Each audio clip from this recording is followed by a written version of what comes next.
Good evening, ladies and gentlemen. We are now in the famous forecourt of Grauman's Chinese Theater on Hollywood Boulevard in Hollywood, California, where the Metro-Goldwyn-Mayer production Grand Hotel is having its world premiere this evening.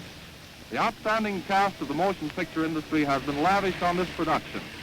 Any attempt to describe the setting here tonight would necessarily give only a very limited idea. Grauman's Chinese Theater this evening is a mecca for the elite of Hollywood. There are celebrities attending this premiere from all over the country. Hollywood Boulevard is ablaze with light. Thousands of people jam the sidewalks and the street in front of the theater and here in the forecourt. Batteries of cameras are banked on all sides of us. Microphones are suspended from overhead. The great array of stars featured in this picture is bringing the screen colony out in full force this evening. We promise to introduce all the celebrities that attend.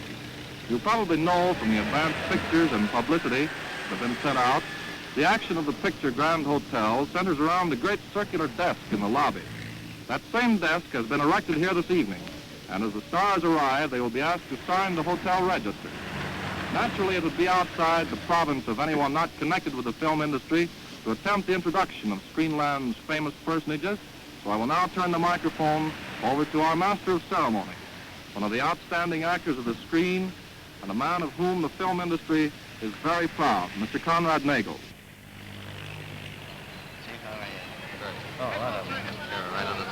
And now, ladies and gentlemen, we have the honor of presenting one of Hollywood's best-known actors, Mr. Eddie Robinson. Eddie? Will you sign up here? Yes, indeed. You can't get into this hotel without signing up. Well, ladies and gentlemen, they're coming here so fast we can't keep track of them. Mr. Lou Ayres and his very charming wife, Miss Lola Lane, are just registering at the present time. And here's Lionel Barrymore, who gives that marvelous performance of Kringeline at Grand Hotel. Denmark's official representative to the Olympic Games, Jean Hershow. And here's another honor. To present to you Mr. and Mrs. Ben Lyon. Mrs. Lyon, of course, is Bibi Daniels to the fans. Mr. Wheeler and Mr. Woolsey, we're going to sign you up right here. Okay. There you are, young fellow. What kind of room do you want? It looks like a big night for the Grand Hotel. And, Bert, have you ever stopped at a Grand Hotel?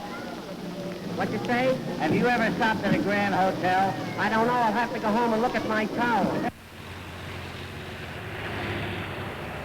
Well, I'm glad to see you. I haven't seen you since Helldivers, young fella.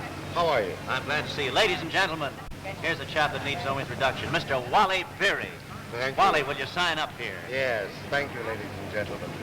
Wally Beery plays the part of Pricing in the picture tonight, or is it Pricing, Wally? Pricing. Pricing.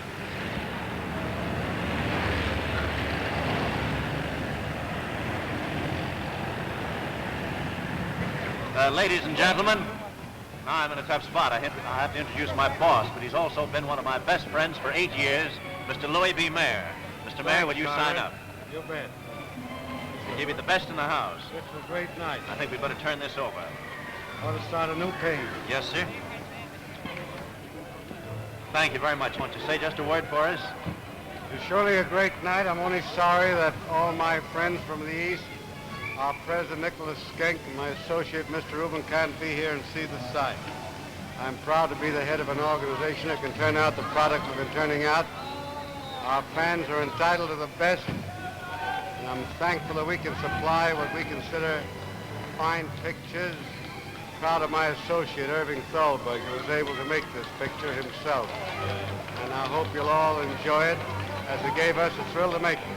I want to present the young man who was the director of this magnificent picture, my friend, Eddie Goulding.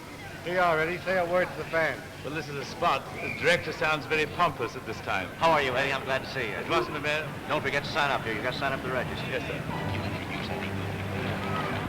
One of the screen's best actors. I want you to meet Walter Houston, who recently joined our MGM forces.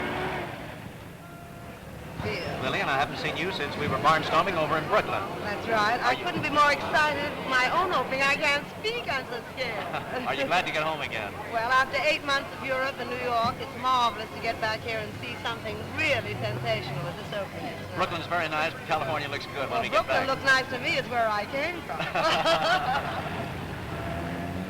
Mr. Eddie Lowe is signing up. Have you ever noticed the And here's my pal, Fred Niblo. at the beginning of so many pictures in the cinema houses? I've noticed it, Fred. I believe that Lion is the greatest critic in the world for the reason that he only sees the best pictures. You never see him anyplace else. If the picture isn't good, he isn't there. If it is good, he roars. If it isn't good, the audience roars. And when he roars, this is what he tried to say. Metro-Goldwyn-Mayer. Oh, what a liar. Thank you very much, Fred.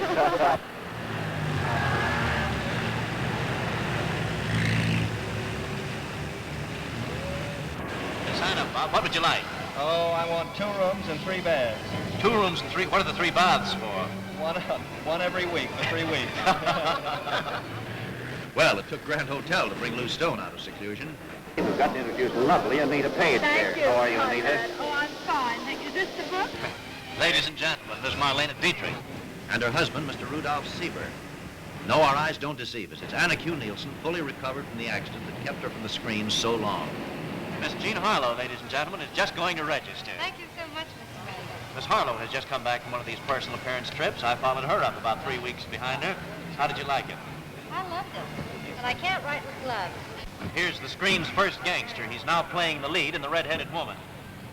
Chet? Conrad, it's a great pleasure. I'm awfully happy to be able to congratulate Metro-Goldwyn-Mayer on what promises to be one of the biggest things of the screen year.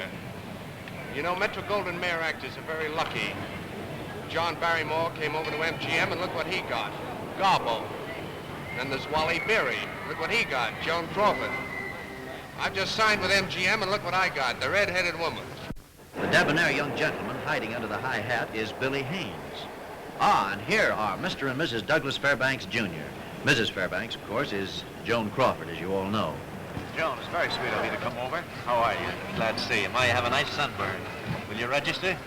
We shouldn't ask you to register to go in to see the Grand Hotel. I saw it in New York.